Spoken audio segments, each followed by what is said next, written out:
going, everybody? Welcome to General Hospital MV, my GH After Show. Let's get into it. It has been one hell of a week for Sonny and Carly. I mean, aside from the Nina drama, Laura paid Sonny a visit to tell him that Luke died, and Sonny's reaction was honestly perfect. I mean, first Jason, then Liam, now Luke. I mean, I would slam down on a table and throw my hands up too. Like 3 deaths in 2 months? Are you joking? Sonny and Laura also talked about the Nina situation, and I like that Laura just kept on asking again and again, like, why are you protecting Nina though? It's clear that she knows that he has feelings for her, so I appreciate that she just kept on asking.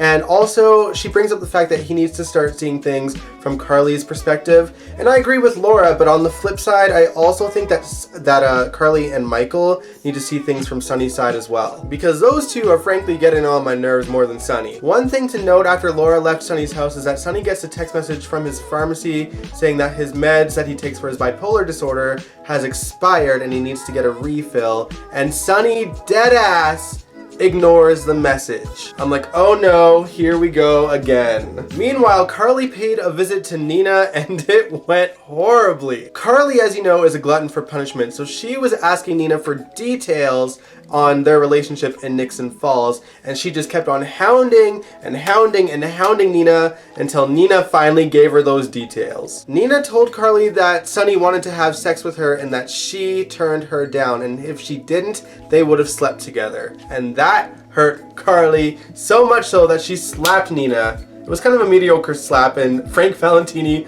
went onto his Twitter and made it seem like it was like the slap of the century, but it was so like... it was so little, but evidently it hurt enough that Nina had to put ice on it later. Also, Nina brought up that she and Sonny had a run-in on New Year's Eve, which of course Sonny didn't tell Carly about, so that made her even more mad. Once Carly left, Willow paid her a visit with a proposition. Give up your rights to Wiley as his grandmother, and I will get Michael to give you visitation whenever you want. And while I think Willow was coming from a decent place, she is fooling herself. I mean, if y'all have watched General Hospital as long as I have, you know damn well that Michael used to lock Sonny and Carly in a basement when they were having relationship problems. There is no way in hell he's gonna cool off with the woman that blew up Sonny and Carly's marriage currently. Michael Corinthos is literally a man-child. He ain't gonna let Nina get away with this. Nina knows it too. In fact, she hires Martin as her new lawyer to go over some options with him. But if you ask her bestie Ava, she thinks it's a bad idea to go after Michael because she thinks that if she does, she will lose Sonny forever. And she's probably not wrong. And even Valentine thinks it's a bad idea to go after Michael. Clearly, Phyllis's wise words last week are falling on deaf ears because she really wants to be with Sonny and thinks that she has a chance. And honestly, if Sonny's off his meds, she might. Sonny and Carly spent the rest of the week arguing and getting absolutely nowhere, to no one's surprise, and it resulted in Carly moving into the Metro Court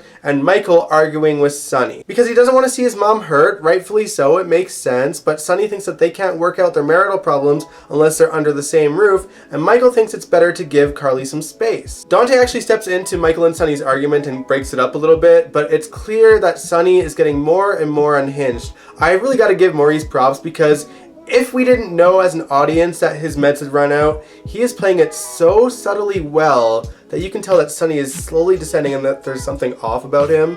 Props to Maurice for that. And it's also obvious that we haven't even hit the tip of the iceberg for his madness. It's like a slow burn. I appreciate that. Side note, in the midst of all that chaos, Sonny did mention to Carly that Luke died, and of course she was worried about Bobby, but Sonny mentions that Bobby was given a sedative by Lucas to help her sleep. So it's good to know that Lucas is actually still in town since we never see him. At the end of the week, Carly ran into Drew at the Metro Court and they had a really nice conversation where Carly actually apologized for being a bad friend back when he found out that he wasn't Jason.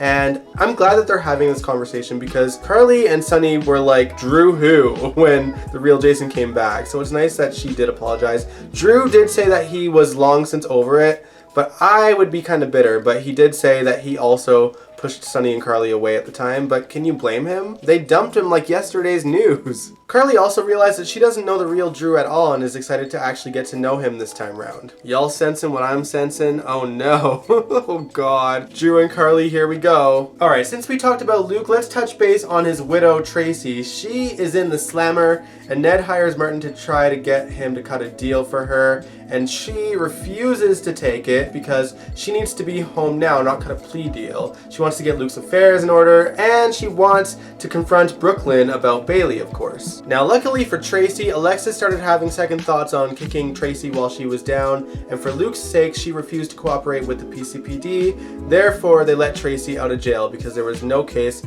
without Alexis's cooperation. And Alexis, of course, didn't even get so much of a thank you. Mostly because Tracy was probably on a mission to find Brooklyn and track her down and confront her about Bailey, which she did. Tracy thinks it's best that she takes Bailey/Louise back to Amsterdam with her so that she can hide her out better from Peter August. But even Brooklyn knows that Peter has long hands and they can reach all the way to Amsterdam even if he is in prison. Chase comes up with a plan B to have them move in together and live in a new house so that he can be there to protect Bailey 24/7. I don't see how that's a better plan than Chase moving in or Brooklyn moving into Chase's place. They're gonna rent a new place. Like, it doesn't make sense to me, but it is what it is. I think at this point, no matter where they put Bailey, Peter is going to find out that that baby is his. Unfortunately for Brooklyn, she's got to watch her back in more ways than one because Valentine and Austin want revenge on Brooklyn as well. More on that a little bit later, but for now, let's talk about Alexis, because before she had agreed to not cooperate with the PCPD so that Tracy could get out of jail, she was having lunch with Sam at Charlie's,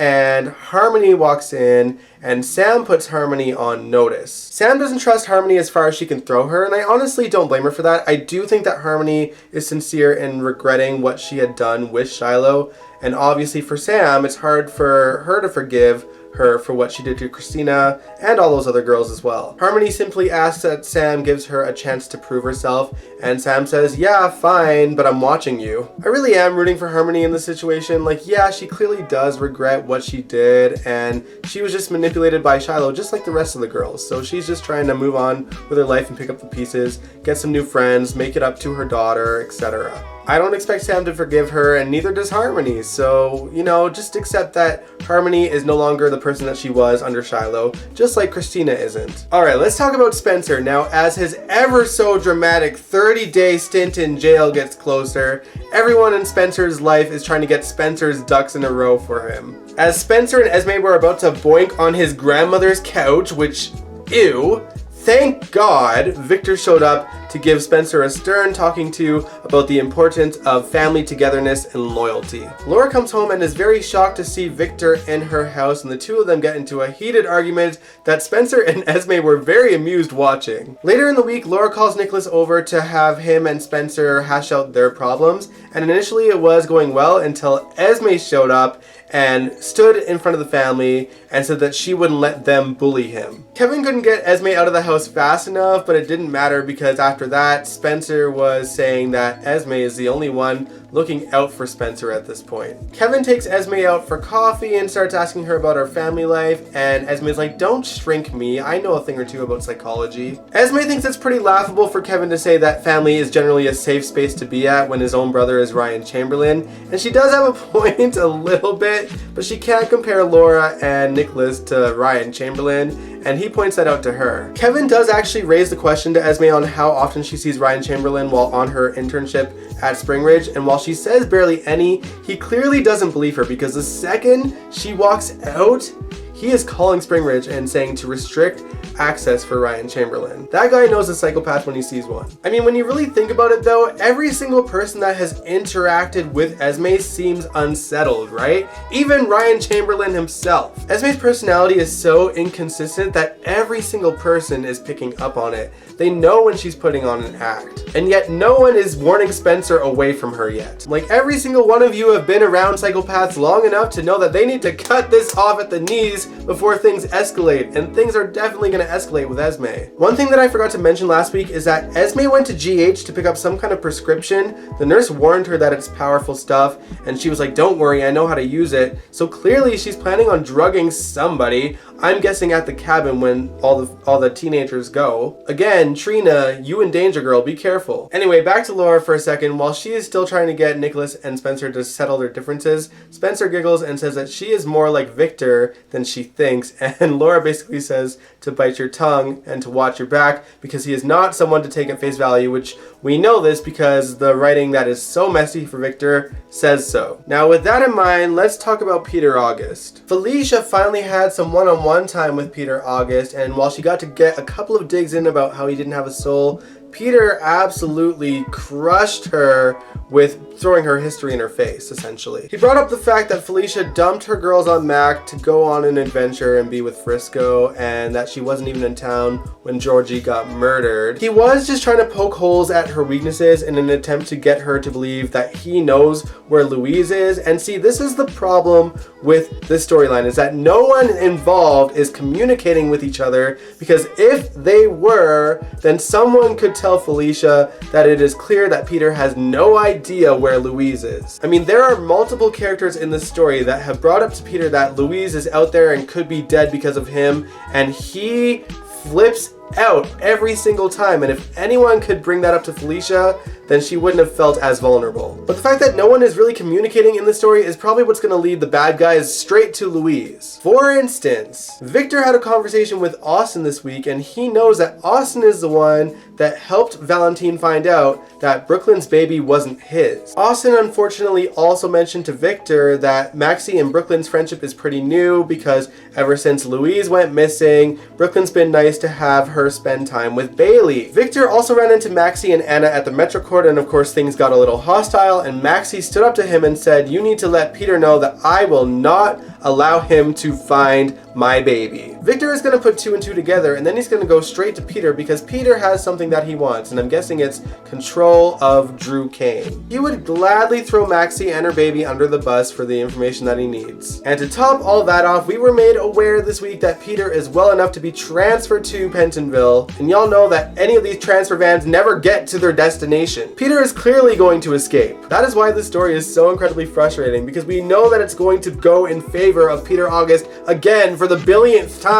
At what point will the show actually give the audience what it wants? Because this is insane. We have waited long enough for this mofo to die. Make it happen. We're done. We're over it. It's 2022. Wrap it up. If only Selena Wu got the dosage right on the poison, then we wouldn't be in this predicament right now. And speaking of that, we learned this week that Brad is aware that he poisoned Peter August, and he is scared. Now at the time, he didn't know that he was poisoning Peter August. He knew that he was delivering a food tray to an inmate. He didn't know why, but then of course he found out later what happened. Selena's got Brad's life in his hands, and he doesn't know what to do about it. He actually confides to Britt about this, and of course she is scared for her friend and is determined to get him away from his auntie, but she knows someone that could help him out. Any guesses as to who it is? Because I don't know. Let me know what you think in the comments below. Speaking of Britt, she and Austin had some hilarious scenes earlier in the week where they were trying to be each other's wingman, and they were absolutely failing at it. It was funny, but of course it was really just scenes so that Austin could admit that he has feelings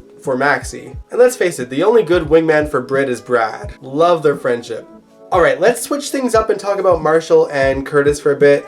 Marshall finally started to open up a little bit as to what happened in the past. To summarize, he got involved with some really bad people, and he ended up in danger, and it almost ended up on his family's doorstep. So he decided to fake his death and run away so that his family could be protected. We don't know who it is yet, but it appears to be a mobster, and Curtis wants to know who it is so that he can go into protective mode, not only for his own family, but for his father as well. And of course, Marshall refuses, and the relationship just gets, more and more complicated. Honestly, Curtis and Marshall should just take some notes from Trina and Portia, because they're doing fine. Despite having a bit of a bumpy road for a while, Trina is opening up to her mother about her personal life, which is quite nice to see. She is clearly uncomfortable with Curtis and Portia, but she does have a stance of, as long as they're happy, then I'm happy for you. Really, Spencer should be taking some notes too, but Trina opens up to Portia about how she didn't appreciate that Ava used her to punish Spencer a little bit. And then she brings up the fact that she does not want to go to the cabin with Cameron and Jocelyn and Spencer and Esme. But she also wants to be there because she does want to give Spencer a good send-off before his 30-day stunt in prison. And she's honest about how she feels bad for him. She's like, yeah, I know he's privileged and that 30 days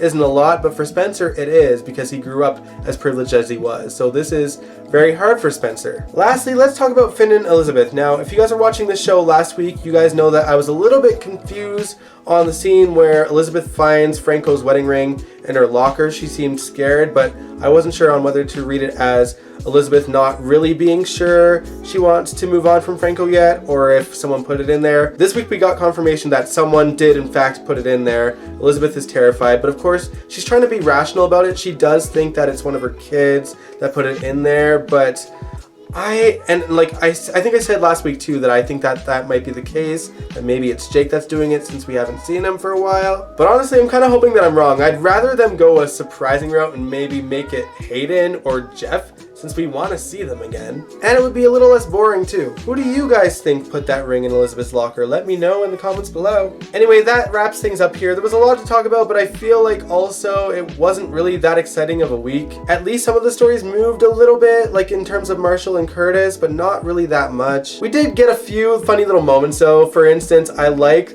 that Tracy called Martin Kentucky Fried Lawyer. I like that Felicia and Maxie took a shot of whiskey in Luke's honor. Oh, I actually forgot one more thing. So this week, Drew was informed by Sam as to how Valentine got his shares for ELQ. She told him the whole assorted story about how she went to jail for killing Shiloh and how when she got out she had a bad parole officer that wasn't letting her be with Jason, and that Valentine offered to get her a better parole officer in exchange for control of his shares for ELQ because they were going to Danny and Scout, but they made an agreement that they would get the shares back when they turned 21. Naturally, the elephant in the room is that clearly Jason and Sam didn't last because she was in a relationship with Dante before Jason died, and when Drew asks why, she's like, well, she wanted Jason to give up his lifestyle so that the kids would no longer be in danger, and that's something that Jason couldn't give. And I like that Drew pointed out the irony that when he was Jason, he did exactly that. He didn't say it in a shady way, but he's like, that's kind of funny. And that's kind of what you have with Dante now. That's great. In all honesty, when I look back at Steve Burton's return as Jason, however many years ago that was now,